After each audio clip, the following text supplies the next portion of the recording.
Սիրելի գյումրեցիներ, նախագահ ժամանակ Գյումրին այն քաղաքն էր, որտեղ ամենից շատն եմ եղել։ Դուք վկա եք, տարին մի քանի անգամ գալիս է ստուգելու համար, թե շինարարության տեմպերը կարողանում ենք պահել, թե ոչ, էլ ինչ կարելի է անել քաղաքը վերականգնելու համար։ Ինձ համար դա եղել է արժանապատվության հարց, թազիբի հարց, եւ ինքս ինձ համար ասում է հետեւյալը, չպետք է իմ ժամկետը միջև լրանալը, չպետք է մի բան մնա չլուծված, չկառուցված, չվերականգնված։ Միջ այստեղ գալը ինձ ասում են, որ դեռ ինչ-որ տնակներ կան։ Գոնե այդ տնակների համար պարտավոր ենք հետ գալ։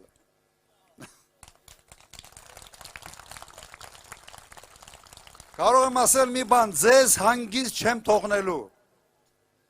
գիշեր ցերեկ աշխատացնելու եմ։ Ոչ մի Հայաստանի Հանրապետության ղեկավար չի արել Գյումրիի համար այնքան, ինչքան ես եմ արել, դա փաստ է, բայց նաև ոչ մեկ ով էլ ընտրվի չի անելու այնքան, ինչքան ես եմ անելու, եթե ընտրվեմ։